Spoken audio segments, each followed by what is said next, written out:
Why did United States successfully defeat the Soviet Union? Why?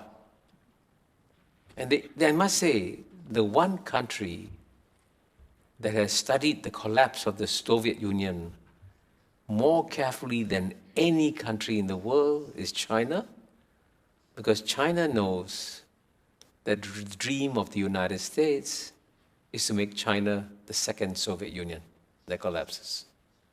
So how does China prevent a collapse? First point, the Soviet Union didn't collapse because of external pressures. It collapsed because of internal weaknesses.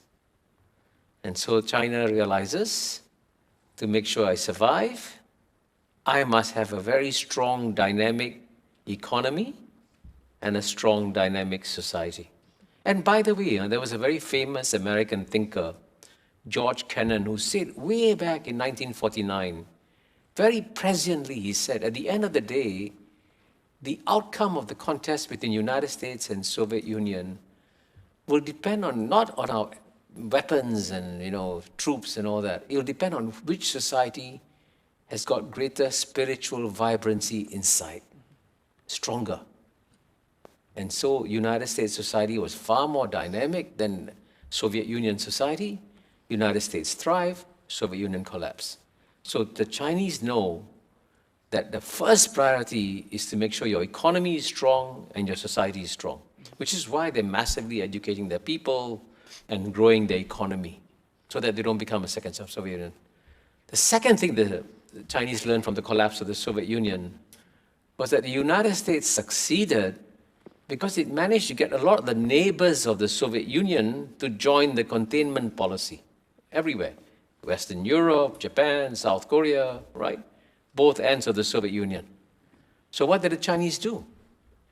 The Chinese launched a preemptive strike against a containment policy by making sure that its neighbors depended on the Chinese economy. I'll give you a simple example. Singapore is part of Southeast Asia, and we are part of an organization called ASEAN. And ASEAN started as a pro-American organization, okay? In fact, when ASEAN was created on August 8, 1967, both the Soviet Union and China denounced the creation of ASEAN as a pro-American organization, right? And it's true, ASEAN was pro-American, pro-Western. And what was stunning was that even though ASEAN was pro-American, pro-Western, and we had longer dialogues with United States, European Union, Australia, Japan, everybody, none of our Western friends proposed a free trade agreement to ASEAN. The first country to propose a free trade agreement to ASEAN was China in 2001. And the impact of that China-ASEAN agreement was phenomenal. Because in the year 2000, and that's when China proposed the free trade agreement, ASEAN's trade with the United States was 135 billion, and our trade with China was only 40 billion. So US trade was, more than 3.5 times what China's trade with ASEAN was.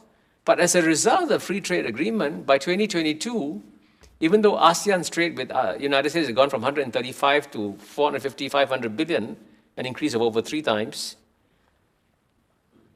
China's trade with ASEAN went from 40 billion to $975 billion, almost $1 trillion. The world's largest trading relationship in 2022. So then there's no way ASEAN can join a containment policy against its largest trading partner, right? It's crazy.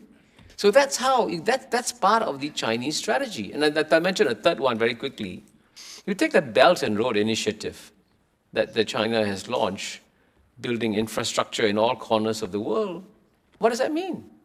Every country in the world says, oh, this infrastructure is good. I need Chinese fast trains, I need Chinese highways. And then would you join a containment policy? You won't. So it shows you that they have systematically worked out a grand strategy. But at the same time, I can tell you that the Chinese also have a lot of respect for the United States. They understand that the United States as a power is a remarkable power. And so their challenge is, even with all this strategy, they cannot underestimate what the United States can eventually do. And it's quite clear that the Chinese have been quite ingenious in creating a long-term manufacturing strategy for China. And that manufacturing capability of China is now indispensable to the rest of the world. I mean, all of you, if you open your kitchen cupboards or whatever it is, take out the products. See how many of the components in any of the products came from China. Just check. You'll be amazed. This is not by accident. China wants to create deep dependence on China's manufacturing sector. And incidentally, even 10 years ago, 5 years ago, if you had asked anybody, could China ever join the competition for cars? He would say, no way, the Germans are so far ahead, Japanese are so far ahead, Koreans are far ahead, even the Americans are far ahead. But you know what, today, the Chinese have started from scratch, created an electric vehicle, EV industry, that is now frightening the pants of all car makers all over the world. Because the Chinese manufacturing ecosystem on EVs is so amazing, right? And even Elon Musk at first dismissed it. Now he wouldn't dare to dismiss it. But did this EV challenge from China emerge by accident? No. It is part of the long-term strategy, right?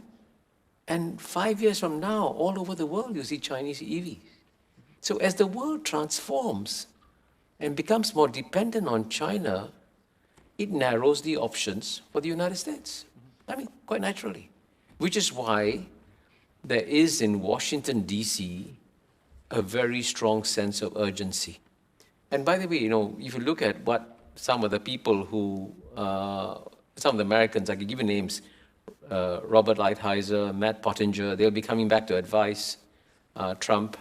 They are the ones who are saying, hurry up, we've got to act fast. So the sense of urgency in Washington, D.C. is very real. And here, the challenge for the United States today, sadly, is that it has become a deeply divided society, right? And in my book, as you know, Has China Won, in chapter 7, I provide lots of empirical data, but taken from American scholars, by the way. People like Paul Volcker, former head of the Fed, Joe Stiglitz, a Nobel laureate, or Martin Wolf of Financial Times. They've all given data to show how the United States has essentially become a plutocracy. What is a plutocracy? A plutocracy is a society where public policy decisions are made not to benefit the majority at the bottom, but the top 1%, 2%. That's what and by the way, whatever I'm saying is not original from me. American scholars have saying all this. I'm just repeating what American scholars are saying. And the reason why it looks as though Trump is going to get elected is that the bottom 50% in America, the data shows this, haven't seen an improvement in their standard of living for 30, 40 years. In fact, the American middle class has diminished, significantly. So therefore, if the United States wants to win the contest against China, it should rebuild the strength of its domestic society. That should be its priority. Because at the end of the day, like in any athletic contest, right? You're better off trying to win by running faster rather than trying to kneecap your opponent. And that should be the best thing that the United States can do. So, but changing United States society and taking care of plutocracy is going to be a major challenge. And that has to be the answer of the United States. I mean, for example, to use another example, let me go switch for 1 second to Ukraine. Trump could either say, I'm going to go all the way, I'm going to defeat Putin. Then you pump up resources and, go full scale ahead into Ukraine. Or he could do the exact opposite. He could say, this war is of no interest to me. Let the Europeans fight in this war. I'm walking away. I want to and his slogan is MAGA, make America great again. So he's not interested in the Ukraine war. And as you know, for some strange reason, he's got this particular dislike for Ukraine. I don't know why. It's a complicated story. And he has also got a strange dislike for the Europeans. And I asked an American friend of mine, why does he dislike the Europeans? And my friend gave me a very profound answer. He said all his life, Donald Trump wanted to get accepted by society, especially elite American society. Even though he's very wealthy, he was never accepted. He was an outsider. So when you're an outsider, you develop this psychological, angst and anger. So he has this anger against the American establishment. And in some ways, the Europeans also personify, the old rich, the establishment. The Europeans look at him with disdain. So he said, okay, now I'll teach you who's boss. Right? So there is a very complicated relationship within Trump and the Europeans. So on Ukraine, he could do either thing. And similarly, on China, he could do either way. But I think on China, Donald Trump has bought the main thesis that the United States cannot allow China to become number one. So he might possibly make a deal, but I think the Chinese are not counting on it. The Chinese have to get ready for a more aggressive president. But again, having said that, the only thing you must know about Donald Trump is that he can do anything. Because when Donald Trump wakes up, actually he cannot predict what he's going to do in the rest of the day.